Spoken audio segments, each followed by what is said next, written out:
안녕하세요. 저는 올해 40이 된 남성이고 현재는 대전에서 아내와 함께 살고 있습니다.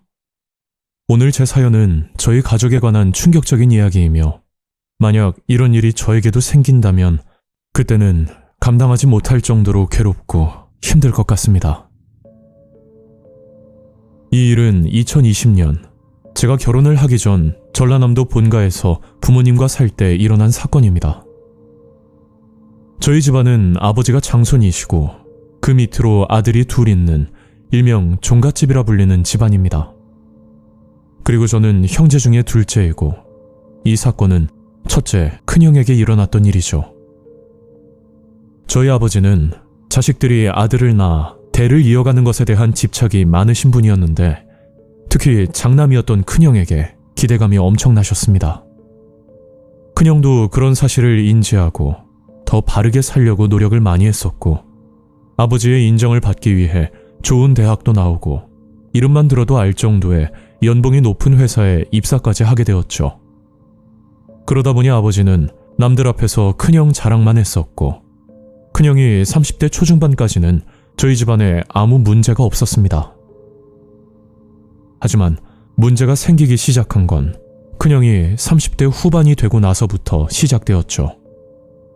그건 바로 결혼 문제였는데 형이 결혼 정년기가 되었음에도 친구는커녕 제대로 된 연애 한 번 못 해봤을 정도로 엄청난 숙맥이었습니다. 그 시점부터 아버지는 친한 지인의 딸이라던가 아니면 동네 주민분들의 조카분들 아무튼 큰형의 짝을 찾아주기 위해서 엄청난 노력을 하면서 지냈었죠. 그렇게 얼마간 시간이 지나고 한날은 30대 초반 정도로 보이는 어떤 여자를 집으로 데리고 왔었는데 제가 그 여자를 처음 봤을 때 떠올랐던 이미지는 착하고 순수해 보이는 그런 맑은 느낌이었습니다. 아버지가 직접 데리고 오셨으니 아버지 본인 마음에 드는 건 당연지사고 저희 어머니도 싫은 내색은 하지 않으셨는데 정작 문제는 큰형이었죠. 형과 함께 30년을 넘게 살았으니 표정만 봐도 어느 정도 예측이 가능한데 제가 형의 태도를 봤을 때 썩 마음에 드는 눈치는 아니었습니다.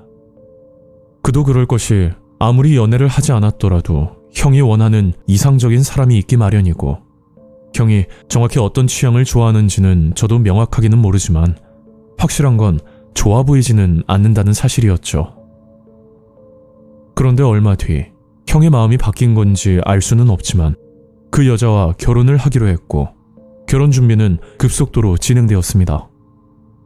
그리고 따로 나가 살지 않고 본가에서 함께 살게 되었는데 제가 알기론 큰형은 형수와 따로 나가서 살고 싶은 마음이었지만 아버지가 불같이 반대를 하는 바람에 하는 수 없이 여기서 살게 되었다고 이야기를 들었었죠.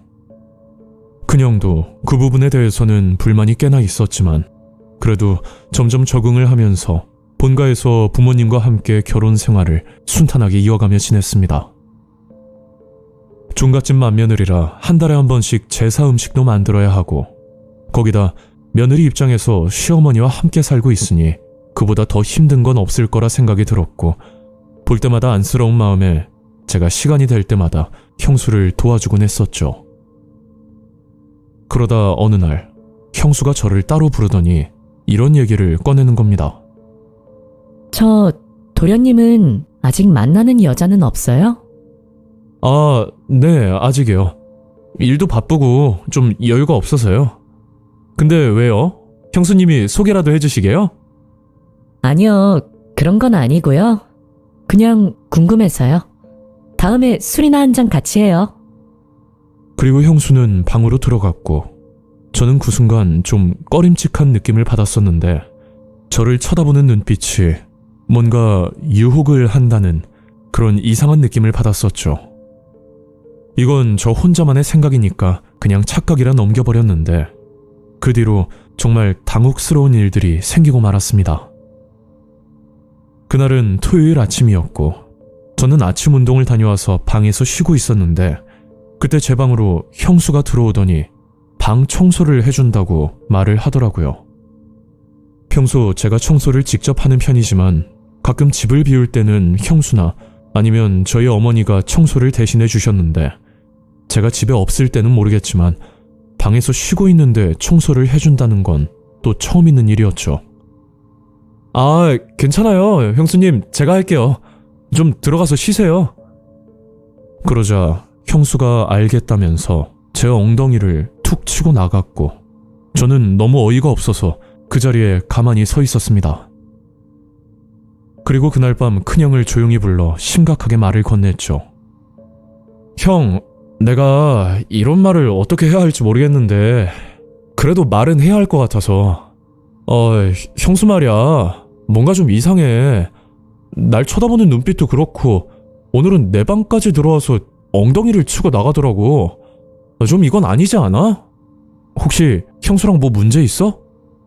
야, 무슨 그런 걸로 오해를 하냐. 그냥 착각이겠지. 그리고 가족끼리 무슨. 그런 일 절대 없으니까 걱정하지 마. 큰형은 제 말을 귀담아 듣지도 않고 방으로 들어가 버렸고 이 일은 단순 오해로 끝나는 듯 했었으나 며칠 뒤 정말 불편하고 끔찍한 장면을 목격하고 말았습니다.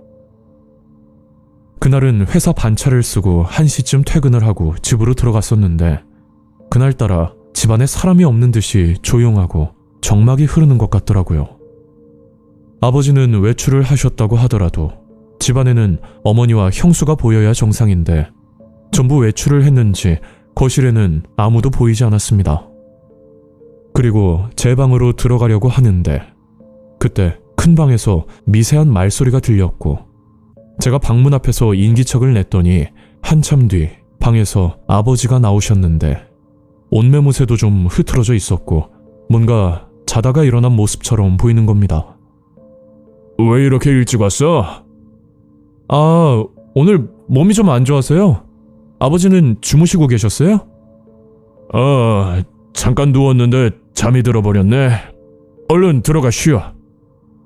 제가 여태껏 살면서 본 아버지의 모습은 낮잠이라는 건 절대 주무시지 않는 분이라 더 이상한 생각이 들었고 저는 방으로 들어가는 척을 하면서 몰래 거실을 지켜봤더니 글쎄 안방에서 형수가 나오더라고요. 그 모습을 보고 나서 너무 충격을 받았고 제가 정확히 뭘 본 건 아니었지만 누가 봐도 그 상황은 미심쩍을 수밖에 없었죠. 그래서 이번에는 어머니에게 이 사실을 말씀드렸지만 제 말을 들으려고 하지도 않으셨고 되려 제가 이상하다는 듯이 말씀을 하시더라고요. 가족들이 제 말을 믿지 않으니 저도 더 이상 말을 꺼내지 않고 지냈고 그 후 1년이란 시간이 흘러 저희 집안에 좋은 소식이 들려왔죠. 그건 형수의 임신 소식이었고 누구보다 좋아한 건 저희 아버지였는데 전부터 대를 이어오는 것에 대한 집착이 강했던 분이라 그 모습이 크게 이상해 보이지도 않았습니다. 그렇게 축복 속에 큰형의 아이가 태어났지만 아버지는 실망한 표정을 감추지 못하고 한동안 식사도 잘하지 않으셨는데 그 이유가 아들이 아닌 딸이 태어난 게 원인이었죠. 그 뒤로 아버지와 큰형의 사이는 급속도로 나빠져 결국 큰형은 집을 나가기로 결심을 하고 집을 떠나기 전 제게 할 말이 있다면서 밖으로 저를 불러내는 겁니다. 동생아, 형이 미안하다.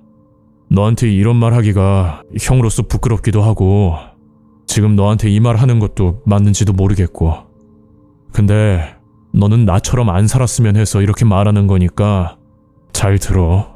그리고 놀라지 마. 그리고 큰형의 이야기를 듣는데 이게 진짜 맞는 말인지도 헷갈릴 만큼 충격적이고 추악하기까지 했었죠. 그러니까 아버지가 형수를 데리고 왔을 때 형을 불러 이런 말을 했었다고 합니다. 형수랑 결혼해서 아들만 낳으면 서울에 살 집을 마련해주겠다는 말을 했고 심지어 계약서까지 작성하고 결혼식을 진행했다고 하더라고요. 그런데 시간이 지날수록 아이 소식이 없자 한날은 형이 병원을 가서 검사를 받아봤는데 예상치도 못한 결과가 나왔다고 합니다. 그 결과는 무정자증에 가깝다는 이야기를 들었다는데 치료가 쉽지 않다는 말을 듣고 형은 절망에 빠졌다고 했죠. 고민 끝에 이 사실을 아버지께 털어놨고 결국 아버지가 제안한 방식이 큰형을 대신해서 형수와 관계를 맺고 아이를 가지자는 말도 안 되는 제안이었습니다. 형은 그 말을 듣고 죽기보다 싫었지만 서울 집값이 한두 푼 하는 것도 아니고 어찌됐던 아들만 낳으면 모든 게 해결이 될 거란 생각에 그렇게 하기로 수락을 했었답니다. 큰형과 아버지는 그렇다 치고 이 제안을 받아들인 형수도 제정신이 아니라는 생각이 들었고 거기다 어머니까지 이 사실을 알고 있으면서 모르는 척 묵인을 했다는 사실을 알고 나니 더더욱 믿기 힘든 이야기였습니다. 그 말을 끝으로 형은 다니던 직장까지 그만두고 혼자서 서울로 올라갔고 형수가 어떤 보상을 받았는지는 모르겠지만 아이를 저희 집에 두고 집을 나가버렸죠. 제가 사건의 당사자는 아니지만 저 또한 이 사실을 받아들이기가 힘들었고 결국 대전으로 올라와 새롭게 일자리를 구해서 지금의 아내를 만났고 현재는 무탈하게 잘 지내고 있습니다. 가끔 큰형과는 안부를 주고받고 있는데 생각보다 잘 지낸다고 들었지만 아버지와의 연락은 죽어도 못하겠다고 말을 하더라고요. 저도 아내를 집으로 데려가 부모님께 인사도 시키고 그러고 싶은데 아직은 그럴 용기가 나지 않고 이 사실을 받아들이는 것 자체가 너무 힘이 들고 괴롭습니다. 오늘 이야기는 여기까지입니다. 구독과 좋아요 잊지 않으셨죠? 다음 영상으로 또 뵐게요. 감사합니다.